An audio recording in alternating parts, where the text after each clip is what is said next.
నమస్కారం. ఈటీవీ న్యూస్కి స్వాగతం. ముందుగా ముఖ్యాంశాలు.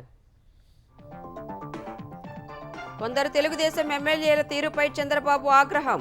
ఈ నెల 18, 19 తేదీల్లో వారితో విడిగా సమావేశం, గట్టిగా హెచ్చరికలు చేసే అవకాశం. నేడు ఆంధ్రప్రదేశ్ మంత్రివర్గ భేటీ, 6 కొత్త పాలసీలకు ఆమోదం తెలపనున్న కేబినెట్. ఉపాధి కల్పనే ధ్యేయంగా రూపకల్పన చేసిన ప్రభుత్వం.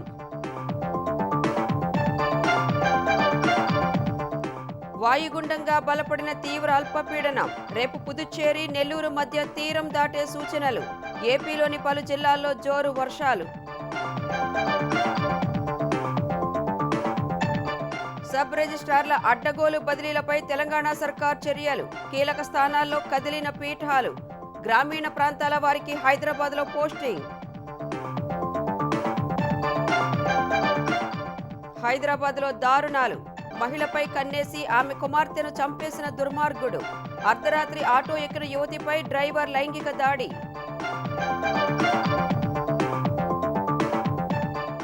నేడు జమ్మూ కాశ్మీర్ సీఎంగా ఒమర్ అబ్దుల్లా ప్రమాణ స్వీకారం.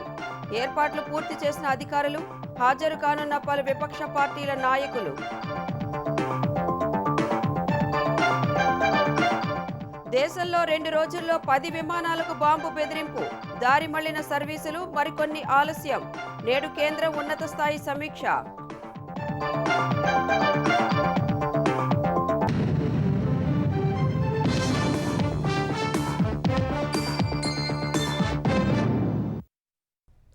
పలువురు ఎమ్మెల్యేల వ్యవహారం పట్ల ముఖ్యమంత్రి చంద్రబాబు తీవ్ర అసంతృప్తితో ఉన్నట్లు తెలుస్తోంది. దాదాపు 15 మంది ఎమ్మెల్యేలు గాడి తప్పి ప్రవర్తిస్తున్నందున అవసరమైతే వారం రోజులు సచివాలయానికి సెలవు పెట్టైనా వారిని గాడిలో పెట్టాలని సన్నిహితుల వద్ద ముఖ్యమంత్రి అన్నట్లు సమాచారం. శనివారం కొందరు ఎమ్మెల్యేలతో చంద్రబాబు విడివిడిగా సమావేశమయ్యే అవకాశం ఉందని తెలుస్తోంది. ఉచిత ఇసుక సరఫరా, మద్యం టెండర్లలో కొందరు ఎమ్మెల్యేల జోక్యం ప్రభుత్వానికి చెడ్డ పేరు తీసుకొస్తుంటే, ఇంకొందరి వ్యవహార శైలి క్యాడర్కు అన్యాయం చేస్తూ పార్టీకి చెడ్డ పేరు తెస్తోందని ముఖ్యమంత్రి చంద్రబాబు భావిస్తున్నట్లు తెలుస్తోంది. పాలనా వ్యవహారాల్లో పడి రాజకీయ అంశాలు పట్టించుకోకుంటే 2014-19 మధ్య జరిగిన తప్పిదమే పునరావృతం అవుతుందని పలువురు సీనియర్లు సీఎం చంద్రబాబు దృష్టికి తీసుకెళ్లారని తెలుస్తోంది. తెలుగుదేశం పార్టీకి చెందిన దాదాపు 15 మంది ఎమ్మెల్యేల తీరుతో తాను విసిగిపోయానని, వారం రోజుల పాటైనా పార్టీపైన శ్రద్ధ పెట్టి దారి తప్పుతున్న నేతల్ని గాడిలో పెట్టి తీరాలని వారితో సీఎం అన్నట్లు తెలుస్తోంది. పార్టీ ఎమ్మెల్యేలు నేతలపై క్షేత్రస్థాయి నుంచి తనకు వస్తున్న ఫిర్యాదులు ఆధారంగానే ఈ నెల 18న తెలుగుదేశం శాసనసభాపక్ష సమావేశం నిర్వహించాలని ఆయన నిర్ణయించారు. ఆంధ్రప్రదేశ్లో ఎన్డీఏ ప్రభుత్వం ఏర్పడ్డాక కేవలం తెలుగుదేశం ఎమ్మెల్యేలు, ఎంపీలు, ఎమ్మెల్సీలతో సమావేశం నిర్వహించడం ఇదే మొదటిసారి కానుంది. ఇప్పటి వరకు 3 పార్టీలతో కలిపే సమావేశం నిర్వహించారు. ఈ నెల 18న జరిగే తెలుగుదేశం శాసనసభాపక్ష సమావేశంలో పార్టీ సభ్యత్వ నమోదు, ఎమ్మెల్యేల పనితీరు, పార్టీ కేడర్తో పాటు మిత్రపక్షాలతో సమన్వయం వంటి అంశాలపై సమావేశంలో చర్చించనున్నారు. సమావేశం ముగిశాక అదే రోజు మరుసటి రోజున 19వ తేదీన కొందరు ఎంపిక చేసిన ఎమ్మెల్యేలతో చంద్రబాబు విడివిడిగా సమావేశమయ్యే అవకాశముందని సమాచారం. వ్యవహార శైలి బాలేదని ఆరోపణలు ఎదుర్కొంటున్న ఎమ్మెల్యేలు ఈ జాబితాలో ఉన్నట్లు తెలుస్తోంది. వారితో చంద్రబాబు గట్టిగానే మాట్లాడతారని సమాచారం. విడిగా పిలిచే జాబితాలో తమ పేరుందేమోనని కొందరు నేతల్లో ఉత్కంఠ నెలకొంది.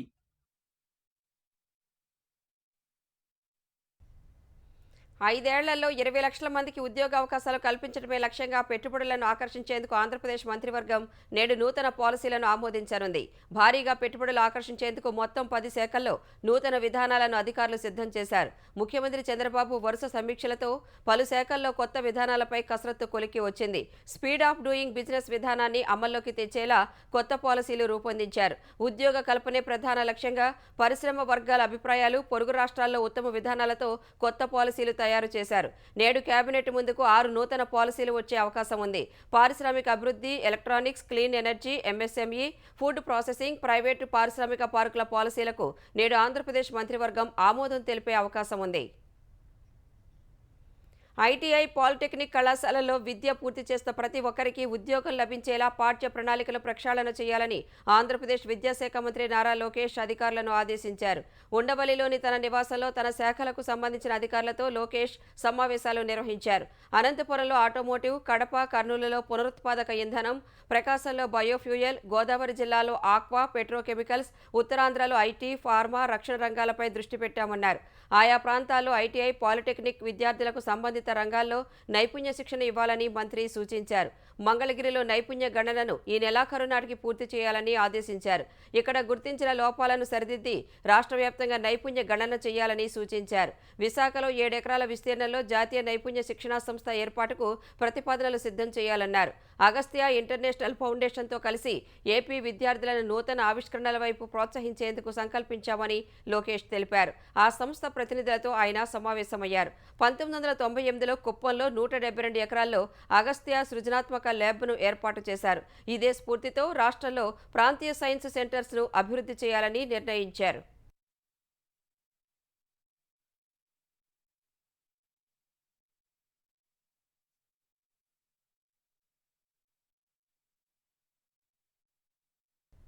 ఆంధ్రప్రదేశ్లో నేటి నుంచి ప్రైవేటు మద్యం దుకాణాలు ప్రారంభం కానున్నాయి. నిన్నటితో పాత దుకాణాలకు గడువు ముగిసింది.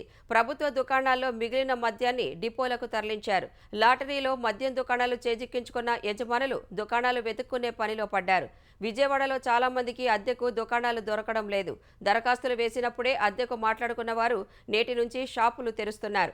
బుధవారానికి అన్ని షాపులు తెరుచుకోవడం కష్టమేనని సమాచారం. ప్రైవేటు షాపులు తెరిచినా తెరవకున్నా ప్రభుత్వ దుకాణాలను అన్ని చోట్ల మూసివేశారు. సిండికేట్తో సంబంధం లేకుండా షాపులు దక్కించుకున్న వారు తమ లైసెన్సులను ఇతరులకు ఇచ్చేందుకు బేరసారాలు జరుపుతున్నారు. షాపులు దక్కించుకున్న వారు నిబంధనల ప్రకారం వార్షిక లైసెన్స్ రుసుములో 6వ వంతు మొత్తాన్ని చెల్లించాల్సి ఉంది. అలా చెల్లించిన వారికి తాత్కాలిక లైసెన్సును జారీ చేశారు. ఇది ఈ నెల 22 వరకు అమల్లో ఉంటుంది. షాపులను అద్దెకు తీసుకున్న తర్వాత 2 ఏళ్ల పాటు అమలులో ఉండే పూర్తిస్థాయి లైసెన్సును ఇస్తారు. ప్రైవేటు మద్యం దుకాణాల ద్వారా ప్రభుత్వానికి భారీగా ఆదాయం సమకూరనుంది. ప్రస్తుతం ఉన్న రుణభారాన్ని తగ్గించుకుని దీర్ఘకాలిక రుణాల ద్వారా సాగునీటి ప్రాజెక్టులను త్వరగా పూర్తి చేసేందుకు తెలంగాణ ప్రభుత్వం కసరత్తు చేస్తోంది. ఇందులో భాగంగా ఏషియన్ ఇన్ఫ్రాస్ట్రక్చర్ ఇన్వెస్ట్మెంట్ బ్యాంక్ ప్రతినిధులతో తెలంగాణ నీటిపారుదల శాఖ మంత్రి ఉత్తమ్ కుమార్ రెడ్డి హైదరాబాద్ జలసౌధలో సమావేశమయ్యారు. నీటిపారుదల శాఖకు ప్రస్తుతం ఉన్న స్వల్పకాలిక రుణాలను దీర్ఘకాలిక రుణాలుగా మార్చితే ఖజానాపై భారం తగ్గడంతో పాటు వడ్డీ చెల్లింపుల్లో వెసులుబాటు ఉంటుందని ఉత్తమ్ తెలిపారు. తద్వారా పెండింగ్ ప్రాజెక్టుల పూర్తి, కొత్త ఆయకట్టు సృష్టించేందుకు మార్గం లభిస్తుందన్నారు. ఎస్ఎల్బీసీ, పాలమూరు, రంగారెడ్డి, డిండి, నల్గొండ, ఖమ్మం, మహబూబ్నగర్ జిల్లాలతో పాటు ఉత్తర తెలంగాణ జిల్లాల్లో నిర్మించ తలపెట్టిన సాగునీటి ప్రాజెక్టులను దీర్ఘకాలిక రుణాలు ఉపయోగించాలని అధికారులకు ఉత్తమ్ సూచించారు. హైదరాబాద్ పరిధిలో ప్రభుత్వ స్థలాలు, చెరువుల పరిరక్షణ నిమిత్తం ఏర్పాటు చేసిన హైడ్రా చట్ట విరుద్ధమెలా అవుతుందని పిటిషనర్లను తెలంగాణ హైకోర్టు ప్రశ్నించింది. హైడ్రా చట్ట విరుద్ధంగా చర్యలు చేపడితే ప్రశ్నించే అధికారం ఉంటుంది తప్ప హైడ్రా ఏర్పాటును ఎలా ప్రశ్నిస్తామని హైకోర్టు అడిగింది. చట్ట విరుద్ధంగా ప్రైవేటు ఆస్తుల్లోకి చొరబడి ఆస్తులను కూల్చివేస్తే నష్టపరిహారం కోరుతూ కింది కోర్టులో పిటిషన్లు దాఖలు చేసుకోవచ్చని సూచించింది. కోర్టు ఆదేశాలకు విరుద్ధంగా చర్యలు చేపట్టినట్లయితే కోర్టు ధిక్కరణ చర్యలు తీసుకునేలా కోరవచ్చని తెలిపింది. కూల్చివేతలకు సంబంధించి చట్ట ప్రకారం నోటీసులు జారీ చేసి చర్యలు తీసుకోవాలని పిటిషనర్లు కోరారు. హైడ్రా ఏర్పాటుపై ఇరుపక్షాల వాదనలు విన్న తర్వాతే ఆదేశాలు ఇస్తామని హైకోర్టు తెలిపింది. 2 వారాల్లో కౌంటర్ దాఖలు చేయాలని తెలంగాణ ప్రభుత్వాన్ని ఆదేశిస్తూ విచారణను ఈ నెల 20వ తేదీకి వాయిదా వేసింది. తెలంగాణ రాష్ట్ర విపత్తుల నిర్వహణ బృందం ఎస్డీఆర్ఎఫ్ ఏర్పాటుకు ప్రభుత్వం కసరత్తు చేస్తోంది. అగ్నిమాపక శాఖ నుంచి 10 బృందాలు, ప్రత్యేక పోలీస్ విభాగం నుంచి 10 కంపెనీలకు చెందిన 1000 మంది సిబ్బందిని కలిపి మొత్తం 2000 మందితో ఎస్డీఆర్ఎఫ్ ఏర్పాటు చేయనున్నారు. నవంబర్ మొదటి వారంలో మొదటి బ్యాచ్కు శిక్షణ ఇస్తామని తెలంగాణ ప్రభుత్వ ప్రధాన కార్యదర్శి శాంతికుమారి తెలిపారు. ఇటీవల ఉమ్మడి ఖమ్మం, వరంగల్ జిల్లాల్లో వరదల సమయంలో ఎస్డీఆర్ఎఫ్ ఏర్పాటు చేయాలని ముఖ్యమంత్రి రేవంత్ రెడ్డి సూచించారు. ఎస్డీఆర్ఎఫ్ ఏర్పాటుపై సీఎస్ శాంతికుమారి, డీజీపీ జితేందర్, విపత్తుల నిర్వహణ శాఖ ప్రత్యేక సీఎస్ అరవింద్ కుమార్, అగ్నిమాపక శాఖ డీజీ నాగిరెడ్డితో మంగళవారం సమావేశం నిర్వహించారు. జాతీయ విపత్తు నిర్వహణ బృందం ఎన్డీఆర్ఎఫ్ నిపుణులతో ఎస్డీఆర్ఎఫ్ సిబ్బందికి శిక్షణ ఇప్పించాలని నిర్ణయించారు. బదిలీల్లో అవకతవకలకు సంబంధించి సబ్ రిజిస్ట్రార్లపై తెలంగాణ స్టాంపులు రిజిస్ట్రేషన్ల శాఖ కొరడా జుళిపించింది. 12 మంది సబ్ రిజిస్ట్రార్లను బదిలీ చేసింది. జిల్లాల్లో పనిచేస్తున్న 7గురికి అదనపు విధుల కింద హైదరాబాద్లోని పలు కీలక స్థానాల్లో పోస్టింగులు ఇచ్చింది. ఇటీవల స్టాంపులు రిజిస్ట్రేషన్ శాఖల్లో జరిగిన బదిలీల్లో పారదర్శకత లోపించిందని, పెద్ద ఎత్తున నిబంధనలు అతిక్రమించి బదిలీలు చేసినట్లు ప్రభుత్వం దృష్టికి వచ్చింది. జిల్లా రిజిస్ట్రార్లు, ఎస్ఆర్ఓల బదిలీలపై తెలంగాణ రెవెన్యూ మంత్రి పొంగులేటి శ్రీనివాసరెడ్డి ఆరా తీశారు. ఇద్దరు అధికారులు చక్రం తిప్పుతున్నారన్న ఆరోపణలతో రిజిస్ట్రేషన్ల శాఖ ఐజీ జ్యోతి బుద్ధప్రకాశ్ ఫైళ్లు తెచ్చుకుని పరిశీలించారు. మొదట 4 జిల్లాలకు చెందిన జిల్లా రిజిస్ట్రార్ల బదిలీలను సవరిస్తూ తిరిగి ఉత్తర్వులు ఇచ్చారు. తాజాగా 12 మంది సబ్ రిజిస్ట్రార్ల బదిలీలను సవరించారు. ఫోకల్ నుంచి నాన్ ఫోకల్ పోస్టింగులకు, నాన్ ఫోకల్ పోస్టింగులను ఫోకల్ పోస్టింగులుగా గ్రామీణ ప్రాంతాల్లో పనిచేస్తున్న సబ్ రిజిస్ట్రార్లను హైదరాబాద్కు తీసుకొచ్చారు. హైదరాబాద్ పరిధిలోని కీలక స్థానాలను జిల్లాల్లో పనిచేస్తున్న సబ్ రిజిస్ట్రార్లకు అదనపు విధుల పేరుతో తొలిసారి ఈ నిర్ణయం తీసుకున్నారు. తెలంగాణలో సంక్షేమ పథకాల అమలుకు ఎవరి వద్ద పైసా తీసుకోవద్దని కాంగ్రెస్ నాయకులకు టీపీసీసీ అధ్యక్షుడు మహేష్ కుమార్ గౌడ్ స్పష్టం చేశారు. నేతలు ఎవరైనా అక్రమాలకు పాల్పడినట్లు ఆరోపణలు వచ్చి అవి రుజువైతే కఠినంగా వ్యవహరిస్తామని హెచ్చరించారు. ప్రభుత్వ పథకాలు 100% అర్హులకు అందేలా చూడాలని ఆయన సూచించారు. మంగళవారం ఉదయం నుంచి సాయంత్రం వరకు మెదక్, ఆదిలాబాద్ ఉమ్మడి జిల్లాలకు చెందిన పార్టీ నాయకులతో టీపీసీసీ అధ్యక్షుడు మహేష్ కుమార్ గౌడ్ సమీక్ష నిర్వహించారు. హామీల అమలులో కాంగ్రెస్ ప్రభుత్వం ఖచ్చితంగా పనిచేస్తుందని సమావేశం తర్వాత ఆయన స్పష్టం చేశారు. కార్యక్రమాలు 9 నెలల్లో మేము తీసుకొచ్చిన అభివృద్ధి కార్యక్రమాలన్నీ కూడా ప్రజలకు చేరవేయడంలో కాంగ్రెస్ కార్యకర్తలుగా చురుగ్గా ఉండాలనే మాట చెప్పడం జరిగింది. పోయిన ప్రభుత్వంతో పోల్చుకున్నప్పుడు ఉద్యోగ విషయంలో కానీ, రైతు బంధు విషయంలో కానీ, రుణమాఫీ విషయంలో కానీ, ఇతరత సంక్షేమ కార్యక్రమాల్లో కానీ టీఆర్ఎస్ కన్నా 10 ఎక్కువ చేస్తూ ఉన్నాము. మేము గతంలో ఆశ చూపి ప్రజల్ని మోసం చేసిన సందర్భము. ఈ మంచి కార్యక్రమాలు మేము చేస్తా ఉన్నాం చెప్పే బాధ్యత కార్యకర్తలు తీసుకోవాల్సింది ఇలా సమీక్ష సమావేశంలో నిర్ణయించడం జరిగింది. మున్సిపాలిటీలు, కార్పొరేషన్లలో సమీకృత మార్కెట్లు, వైకుంఠ ధామాల నిర్మాణం కోసం తెలంగాణ ప్రభుత్వం 3,357 కోట్ల రూపాయలు మంజూరు చేసింది. పట్టణాల్లో సమీకృత కూరగాయలు, మాంసం మార్కెట్ల కోసం 1,563 కోట్లు కేటాయించింది. వైకుంఠ ధామాల నిర్మాణానికి 1,794 కోట్లు వెచ్చించనుంది. ఈ మేరకు తెలంగాణ పురపాలక, పట్టణాభివృద్ధి శాఖ ముఖ్య కార్యదర్శి ఎం దానకిషోర్ ఉత్తర్వులు జారీ చేశారు. వివాహితపై కన్నేసిన దుర్మార్గుడు తనకు అడ్డొస్తుందన్న ఉద్దేశంతో ఆమె 7 ఏళ్ల కుమార్తెను కిరాతకంగా హతమార్చాడు. ఆదిలాబాద్ జిల్లా బేలం మండలం పాటగూడకు చెందిన మిశ్రం ప్రభాకర్ బతుకుదెరువు కోసం 7 నెలల క్రితం హైదరాబాద్కు వచ్చాడు. కూలీ పనులు చేసుకునే ప్రభాకర్కు భార్య, 2 ఆడపిల్లలున్నారు. ప్రభాకర్కు కూలీ పనులు చేసుకునే తిరుపతితో పరిచయం ఏర్పడింది. ఇద్దరూ కలిసి ప్రభాకర్ ఇంట్లో మద్యం తాగేవాళ్లు. ఈ క్రమంలో ప్రభాకర్ భార్యపై తిరుపతి కన్నేశాడు. ప్రభాకర్ 2 పిల్లల్ని అడ్డు తొలగించుకుంటే ఆమెను సొంతం చేసుకోవచ్చని పథకం వేశాడు. ఈ నెల 12న పెద్ద పాపను ద్విచక్ర వాహనంపై మేడ్చల పోలీస్ స్టేషన్ పరిధి గుండ్లపోచంపల్లి సమీపంలో బాసరేగడి గ్రామం వద్దకు తీసుకువెళ్లి కత్తితో పొడిచి చంపేశాడు. బాలిక మృతదేహాన్ని గోనె సంచిలో మూటకట్టి సమీపంలోని అడవిలో పడేశాడు. పాప కనిపించకపోవడంతో తల్లిదండ్రులు సూరారం పోలీస్ స్టేషన్లో ఫిర్యాదు చేశారు. పోలీసులు సీసీ కెమెరాలను పరిశీలించి బాలికను తిరుపతి తీసుకువెళ్లినట్లు గుర్తించారు. తిరుపతిని పట్టుకుని విచారించగా నేరం ఒప్పుకున్నాడు. పోలీసులు మృతదేహాన్ని స్వాధీనం చేసుకున్నారు. హైదరాబాద్లో అర్ధరాత్రి యువతిని ఆటో డ్రైవర్ అత్యాచారం చేయడం కలకలం రేపింది. గచ్చిబౌలి పోలీస్ స్టేషన్ పరిధి మసీద్ బండ ప్రాంతంలో ఈ దారుణం జరిగింది. చెన్నైకి చెందిన యువతి గచ్చిబౌలిలోని నానక్రామ్గూడలో నివాసం ఉంటోంది. ప్రైవేటు సంస్థలో ఆర్కిటెక్టుగా పనిచేస్తోంది. సెలవులకు సొంతూరు వెళ్లిన ఆమె సోమవారం అర్ధరాత్రి రామచంద్రాపురం దగ్గర రాత్రి 1:30కు బస్సు దిగింది. నానక్రామ్గూడ వెళ్లేందుకు ఆటో ఎక్కింది. హైదరాబాద్ సెంట్రల్ యూనివర్సిటీ ప్రధాన రోడ్డులో ఉన్న మసీదు బండ కమాన్ వద్దకు రాగానే డ్రైవర్ వాహనాన్ని పక్కకు నిలిపాడు. యువతి నోరు నొక్కి లైంగిక దాడి చేశాడు. ఆమె కేకలు విని అటుగా వెళ్తున్న ఫుడ్ డెలివరీ బాయ్స్ ఆటో దగ్గరికి వచ్చారు. ఈలోపు ఆటో డ్రైవర్ యువతిని కిందకు తోసేసి పారిపోయాడు. డైల్ 100కు సమాచారం ఇవ్వగా పోలీసులు బాధితురాల్ని భరోసా కేంద్రానికి తరలించారు. ఆటో డ్రైవర్ తనపై అత్యాచారం చేసి పారిపోయినట్లు బాధితురాలు ఇచ్చిన ఫిర్యాదుతో కేసు నమోదు చేశారు. ఆటో డ్రైవర్ పోలీసుల అదుపులో ఉన్నట్లు సమాచారం. రాష్ట్రపతి భవన్, ప్రధాని నివాసాలకు కూడా లేని విధంగా 16 కోట్ల రూపాయల ప్రజాధనంతో మాజీ ముఖ్యమంత్రి జగన్ ఇంటికి భద్రతా ఏర్పాట్లు జరిగాయని తెలుగుదేశం ధ్వజమెత్తింది. తాడేపల్లిలో తన ఇంటి చుట్టూ కట్టిన ఇనుప కంచెకు 12.85 కోట్లు, దక్షిణం దిక్కున వ్యూ కట్టర్ నిర్మాణానికి 3.25 కోట్ల చొప్పున జగన్ ఖర్చు చేశారని ఆధారాలు బయటపెట్టింది. నాడు స్పీకర్గా ఉన్న కోడెల శివప్రసాద్కు కేటాయించిన ఫర్నిచర్పై లేనిపోని రాతలు రాసి ఆత్మహత్యకు పాల్పడేలా చేసిన జగన్ దీనికి ఏమని సమాధానం చెబుతారని తెలుగుదేశం నేతలు ప్రశ్నించారు. ఇంటి ముందున్న రోడ్డును ఆధునీకరించి ఎవరినీ అటువైపు రానివ్వలేదన్నారు. రంగులు విలాసాలకే 5 ఏళ్లలో 5,000 కోట్లకు పైగా ప్రజాధనాన్ని జగన్ వృధా చేశారని తెలుగుదేశం అధికార ప్రతినిధి కొమ్మారెడ్డి పట్టాభిరామ్ ఆరోపించారు.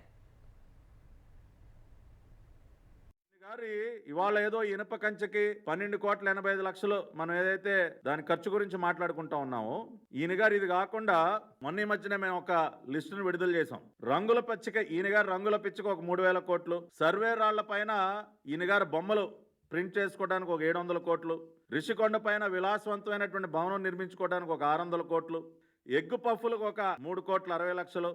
ఈ విధంగా దాదాపుగా 4,878 కోట్లు. ఇవాళ మళ్ళీ ఈ 13 కోట్లు కూడా కలిపితే సుమారుగా 4,900 కోట్లు. దాదాపు 5,000 కోట్ల రూపాయల ప్రజాధనాన్ని దుర్వినియోగం చేసి లూటీ చేశాడు.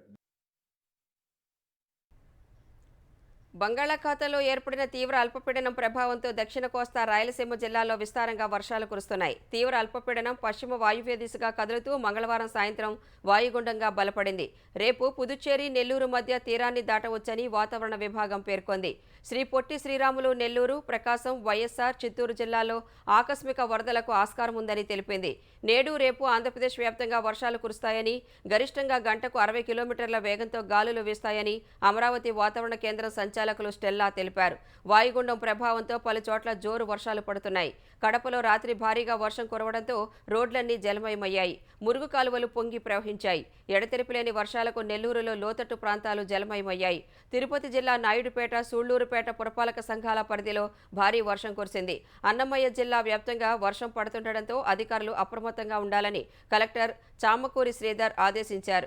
భారీ వర్షాల కారణంగా బాపట్ల జిల్లాలో లోతట్టు ప్రాంతాలు నీట మునిగి జనం అవస్థలు పడ్డారు. అన్నమయ్య జిల్లాలో డ్రోన్లతో లోతట్టు ప్రాంతాల్లో పరిస్థితిని పరిశీలిస్తున్నారు. భారీ వర్షాల నేపథ్యంలో రాయచోటి జిల్లా కలెక్టరేట్లో కంట్రోల్ రూమ్ ఏర్పాటు చేశారు.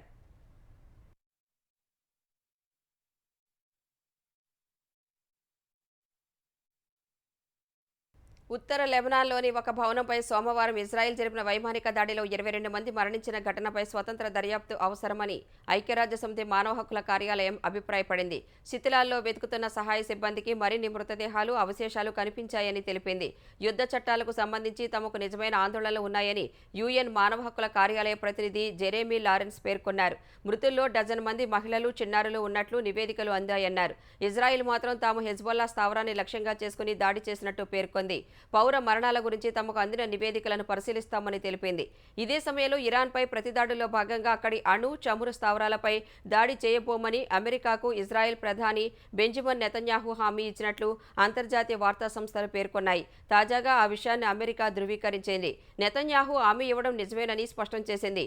గాజా పౌరులకు మరింత మానవతా సాయం అందేలా చర్యలు తీసుకోవాలని ఇజ్రాయెల్ను అమెరికా కోరింది. లేకుంటే సైనిక సాయంలో కోత తప్పదని బైడెన్ సర్కార్ హెచ్చరించింది. వరుసగా 2 రోజులు దేశ విదేశాలకు తిరిగే 10 విమానాలకు బాంబు బెదిరింపులు రావడం తీవ్ర కలకలం రేపుతోంది. సోమవారం ముంబై నుంచి విదేశాలకు వెళ్లే 3 విమానాలకు బూటకపు బాంబు బెదిరింపులు వచ్చాయి. మంగళవారం కూడా అదే పరిస్థితి ఎదురైంది. మంగళవారం అమెరికా వెళ్లే విమానం సహా 7 విమానాలకు సామాజిక మాధ్యమం ఎక్స్లో బెదిరింపు సందేశాలు వచ్చాయి. అప్రమత్తమైన భద్రతా ఏజెన్సీలు వివిధ విమానాశ్రయాల్లో తనిఖీలు నిర్వహించి భద్రతను కట్టుదిట్టం చేశాయి.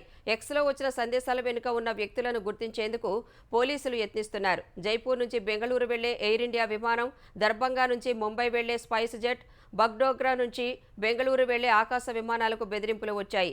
ఢిల్లీ నుంచి చికాగో వెళ్లే ఎయిర్ ఇండియా విమానం, సౌదీ అరేబియా నుంచి లక్నో వస్తున్న ఫ్లైట్కు, అమృత్సర్ దిల్లీ అలయన్స్ ఎయిర్ విమానానికి, మదురై నుంచి సింగపూర్ వెళ్లే ఎయిర్ ఇండియా విమానానికి బెదిరింపులు వచ్చాయి. సింగపూర్ వెళ్లే విమానానికి బెదిరింపుల నేపథ్యంలో ఆ దేశం 2 ఫైటర్ జెట్లతో ఎస్కార్ట్ ఏర్పాటు చేసి భద్రంగా ల్యాండ్ చేయించినట్టు సింగపూర్ రక్షణ మంత్రి ఎక్స్లో తెలిపారు.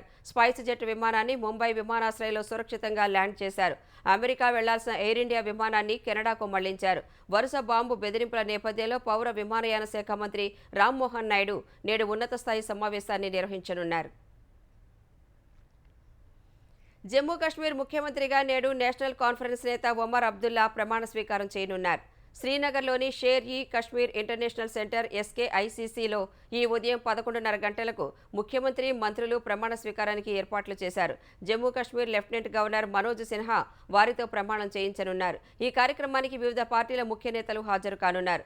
లోక్సభలో ప్రతిపక్ష నేత రాహుల్ గాంధీ, ఆయన సోదరి ప్రియాంక, కాంగ్రెస్ అధ్యక్షుడు మల్లికార్జున ఖర్గే హాజరు కానున్నట్లు సంబంధిత వర్గాలు తెలిపాయి. ఈ కార్యక్రమం నిమిత్తం సమాజ్వాదీ పార్టీ అధినేత అఖిలేష్ యాదవ్ ఇప్పటికే శ్రీనగర్ చేరుకున్నారు. జమ్మూ కాశ్మీర్ అసెంబ్లీ ఎన్నికల ప్రక్రియ ముగిసినందున రాష్ట్ర హోదా పునరుద్ధరించాలని ఆయన కేంద్రాన్ని డిమాండ్ చేశారు.